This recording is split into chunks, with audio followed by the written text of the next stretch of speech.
Yes.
We are here for you.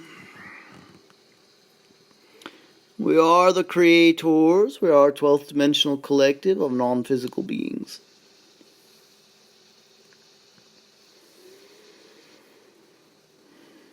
You may ask us about anything at all. Hi, my name is Janelle. Yes? I am a stay-at-home mum, and if I am supposed to be helping to create change on this planet and helping the earth, what should I be doing differently than what I'm choosing at the moment that's going to create the most change? Because I feel like I'm not doing enough because I'm at home, like with a 2-year-old and Yes. I'm a mum.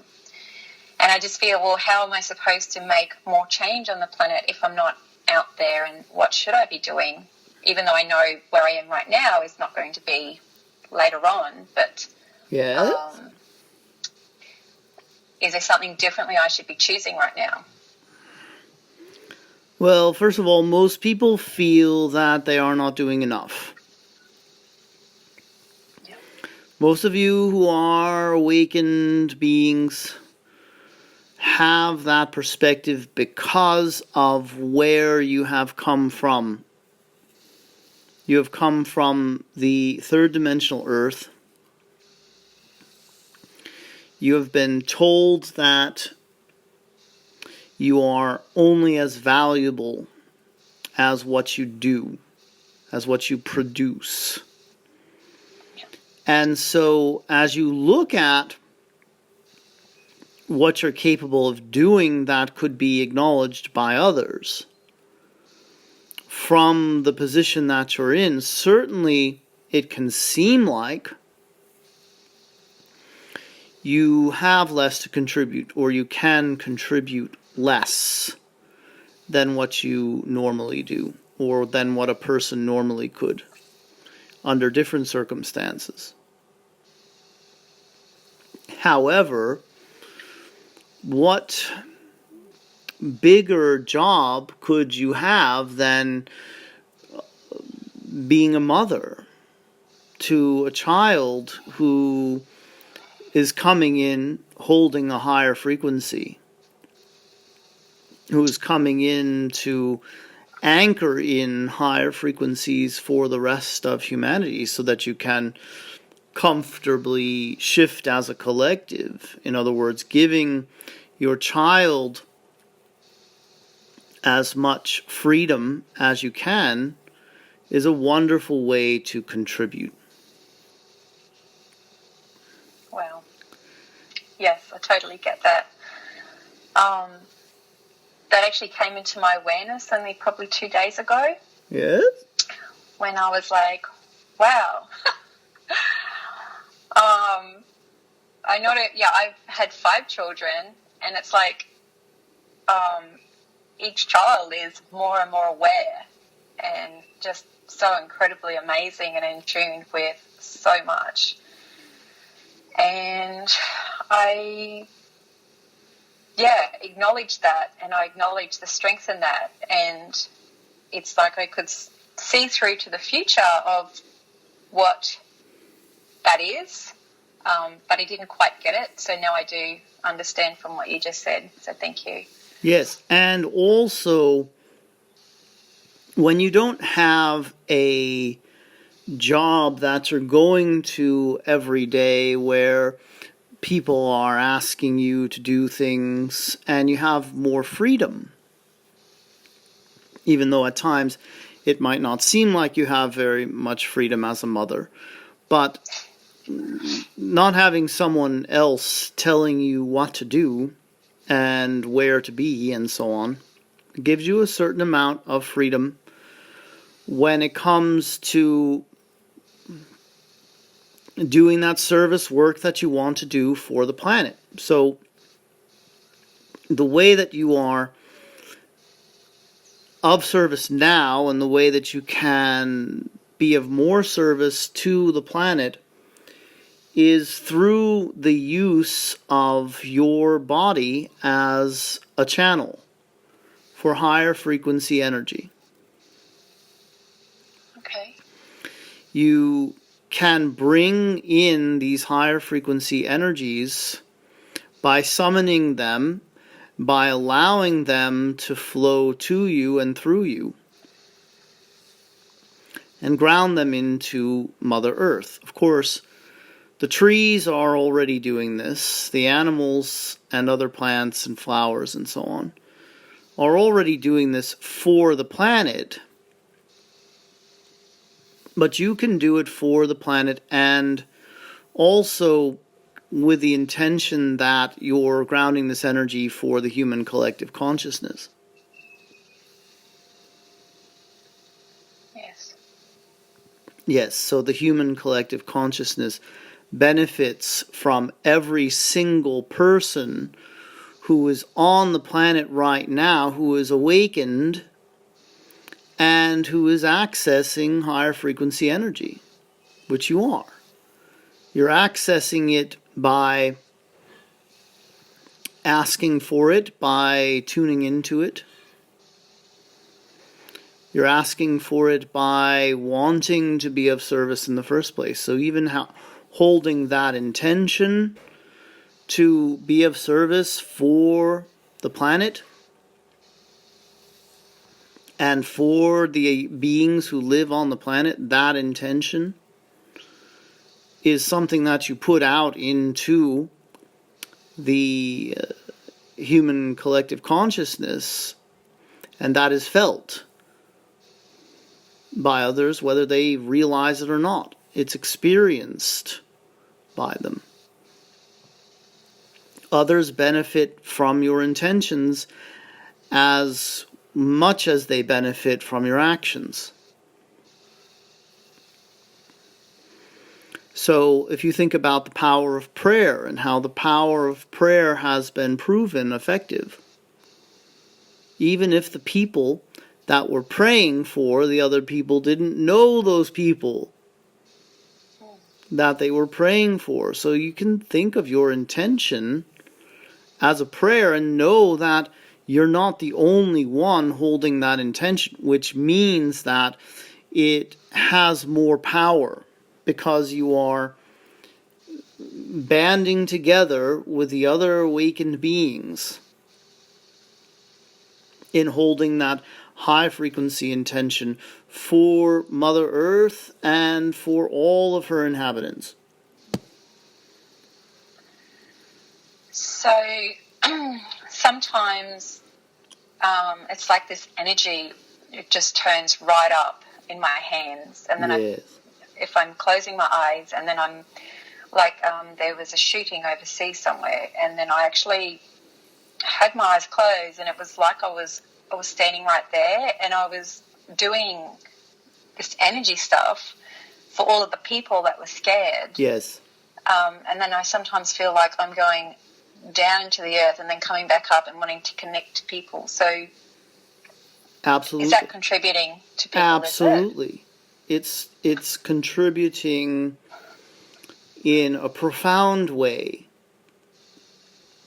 Every time one of those shootings occurs, or a bombing, or some other act, even if it's a natural disaster, where you know people are hurting, every time you demonstrate that you have the compassion within you to want to help, even if you can't get on a plane and go over to where it's all happening and be there for the people that need the help, even if you're just holding that intention and feeling that compassion, sending that energy in their direction, you are being of service.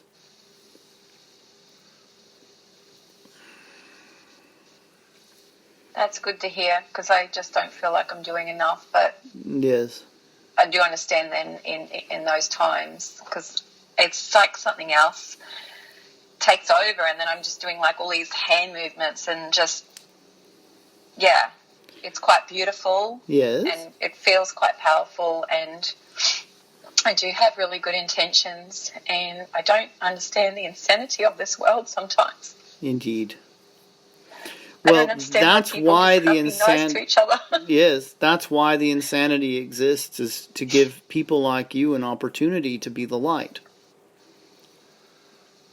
So those who are clinging to the old third dimensional ways are getting louder at this time, because there are less of them than percentage-wise than those of you who are working on the side of the light, and there's a smaller percentage of them than ever before on planet Earth. So you are reaching that critical mass to where they need to get very loud and make a lot of problems for other people in order to maintain the polarity that you still have on the planet. So lately, probably since September, I've just been, I remember standing out thinking, I just want to die. I don't want to do this anymore. Yes. And then I think, I just got to come back and do it all again. Like, Yes.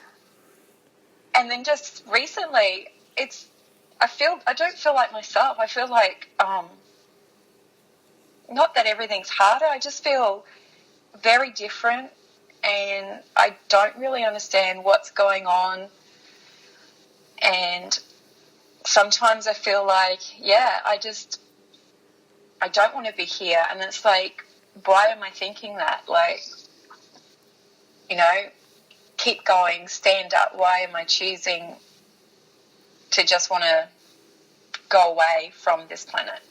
Yes, you're very much starting to feel what it's like to be occupying different planes of existence ever since you became fourth dimensional beings and you could step into the fifth dimension, or you could stay third dimensionally focused. Ever since you reached that point in your evolution, it is at times like you are looking into the past at those who are playing the third dimensional victim perpetrator game, those who are making their power grabs, those who are polluting the planet and bombing and starting wars and doing all those horrible things that they're doing. It is like looking into your collective past, because you and others like you have felt that you've graduated from all of that you don't need it anymore. Yeah. And so you wonder, why would it still be present on this earth when I know I'm a part of the human collective consciousness, and I know that I don't feel any need to do any harm to anyone else, any human, plant, or animal, and certainly not the planet herself. So why are these others sticking around doing it? And what we can say to you is that their time is up, and they know it. And so there's very little of this nonsense left for you to experience.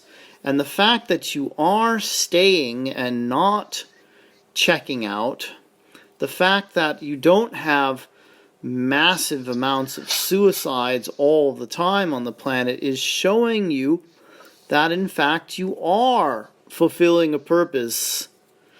Because if everyone who felt the way that you felt decided that it was too hard and they were just going to check out, then you wouldn't have enough light workers there. You wouldn't have enough people grounding in the higher frequency energies to make the final push that you're getting ready to make to shift your consciousness to the fifth dimension. So just by staying, you are fulfilling a purpose. Just by mothering your children, you're fulfilling a purpose.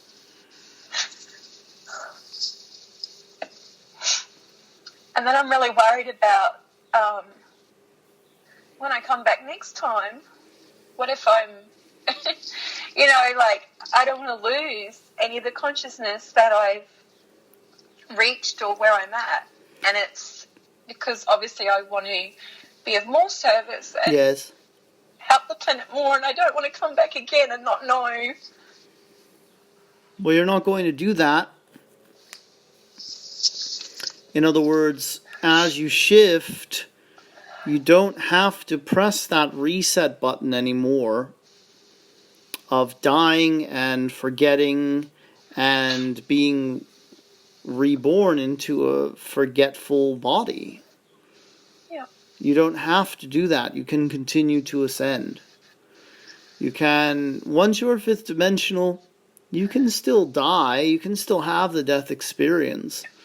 But it's not the same death experience that you have as a third dimensional being. Because if you choose to have the death experience as a fifth dimensional being, you just pop right back in. You don't have to go through the whole process of being born into a baby's body and starting that lifetime all over again. It will be a continuation, and it will be a choice if you die. It will be something that you want to experience for some reason. Perhaps just to catch a glimpse of the seventh dimension before you're coming right back. But you're not going to do that. Yes, you're not going to do that. You're not going to have the forgetting experience again. That's really good to hear, because that's been waiting on me. And now my 7-year-old son, in the last few days, he keeps saying constantly, "Mum, are we in the present? Mum, are we in the past? Mum, are we in the future right now?" And like yesterday, he said it quite a lot. And then last night he says, "Mum, are we in the past right now?" And I think sometimes he says it when I'm thinking about certain things. Yes. Because he can read Yes. my thoughts. He's said things to me before, even when he was sleeping as a younger child. Mum, who's that person that you're thinking of? Yes. But he was asleep. So with him asking, am I in the past, asking himself, Mum, am I being in the past right now? Mum, am I in the present right now? Am I in the future right now? What is the best approach for me so that I'm not going to make him wrong for what he's thinking, even though I don't quite understand maybe what he's thinking or experiencing? Yes, well, that's what you need to ask him, is what is his experience? In other words, you want to teach him to not look outside of himself for that answer and not to trust someone else's perception of reality above his own. So if he says, are we in the past right now? You can say to him, well, we don't necessarily share the same experience at the same time. So perhaps you are focused in the past right now, and I am focused in the future. Okay. And that will be an even more real phenomenon when you are fifth dimensional. When there's no continuity necessary, and no continuity between people even. So you can be experiencing night while someone else is experiencing day. And you can be right next to each other.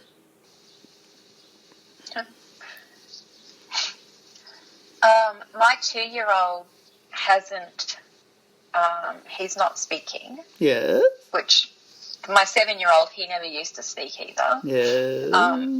So he's 2 now, and he hasn't even said mum. But he understands everything.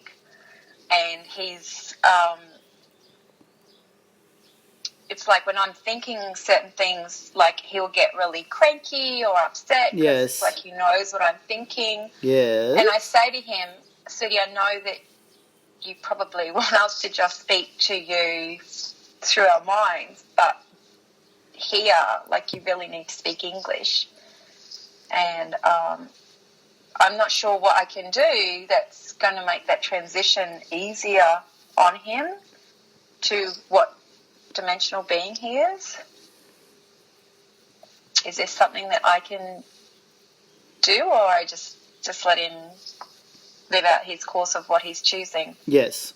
In other words, that's where the parenting comes in from an awakened person like yourself. That's different from someone who is terrified that their child is going to be slow, fall behind, the other children won't be able to pass the next grade level in school because he or she is falling behind. But you know that there's a much bigger picture here than passing grades from in school. That's happening, and you can be the one who accepts his telepathy as normal. Yeah. You can normalize it for him. And of course, he knows that some people will need him to speak in order to hear him, and he's going to want to participate in that way. And so you don't have to worry about him. You don't have to worry that he's never going to do it.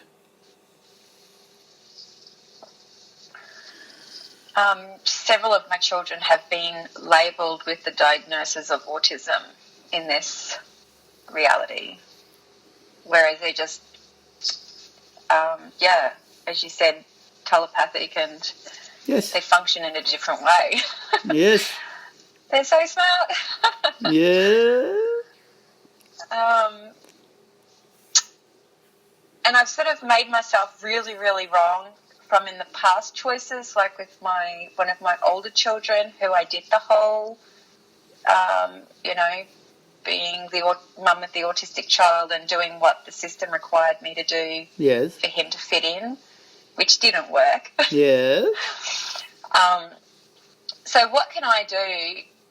Like, is it my job to bring more awareness to the planet of how these children that are labelled autistic are actually a huge contribution, or can people just not hear?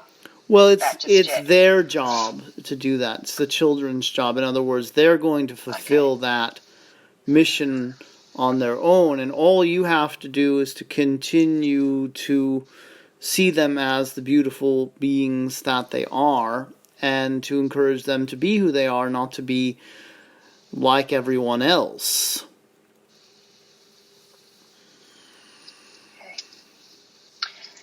And my son, who's in grade 2, doesn't want to go to school. And I think, well, that's usually a response from a child who's heading into teenage years. Yes. I'm not sure if I'm right, but I pick up that maybe it's because of his awareness of the insanity within the school system and what the teachers are choosing and how the teachers perceive him, maybe. Yes. What words of encouragement can I give to him that will allow him to go to school under those circumstances? Well, how attached are you to him going to school? I have suggested to him about homeschooling, but he loves being around other kids. Yes. And he says that it's his job to heal them when he gets sick all the time. And I say, who does this belong to? Can you return it to sender, please? And he says, no, because it's my job to heal him. All right, so I'm not sure. If he sees it in that way, as going to school is part of his mission, part of his service, then you just need to remind him of that, and remind him that he likes being around the other children, and tell him that you have his permission to do, or he has your permission to do only what he feels comfortable doing while he's there. In other words, give him as much freedom to make the choice as you possibly can, so he sees it as his choice to go. Not that you're forcing him to do so. And then once he's there, if he doesn't want to do something, give him permission not to do it. Okay. And then you can deal with the teachers. It feels like that takes a huge weight off of his shoulder, giving him permission. Yes. You want to raise little conscious creator beings there. Definitely. And they certainly are not conformists. Yeah. So how can I be of better service to my children? Again, by giving them more choices, more power, asking them questions, asking them what they want, trying to accommodate them when you can, and seeing them as the powerful, conscious creator beings that they are. I do catch myself sometimes if I'm around another parent that may be expecting the children to conform in a certain way or whatever. I catch myself doing that. Yes. Like acting like that parent. It's understandable. Yes. And then I leave and I think, what am I doing? Yes. I mean, how can I stop that? Not that I'm out there with other parents all the time. I'm pretty much stay home all the time. But is there something that I can do to raise my awareness before I choose that at all? Well, it's all right that you make that choice, and then when you catch yourself, you just have to make the course correction and forgive yourself for having conformed even for the brief time that you have, because wanting to fit in socially is very normal and natural for all of you. It's easier than standing out. But the fact that you're catching it at all is a very good sign. You just have to be very gentle with yourself when you do catch yourself in one of those moments, and recognize that what you've done here, the challenge that you've taken on, is huge by having these children who are different. Yeah, I don't realize it until somebody will come to my house and then I hear them saying no a lot to my children. I think, and then my children will get really upset or cry because I'm not enforcing that, which I think is okay. Yes. Like you said, you give them more freedom and let them choose. I mean, because they're in these little bodies, but their being is not that, yes, is not 2 years old. Indeed. Yeah. Thank you so much. You're doing a wonderful job. You are, and you're being of service. And you just needed to hear it from us. You just needed the acknowledgement from those of us who are here in the higher realms.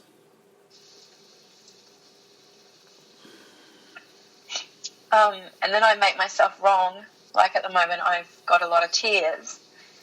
And then I think I make myself wrong for having the tears and doing the human experience. And I don't know how to not make myself wrong for doing the human, the weaknesses of a human. Well, it's not a weakness, and that's what you want to change, is your perception of it. Your emotions are your strength, not your weakness. Wow. Yes. Thank you. You're very welcome. We are the creators, and we love you very much.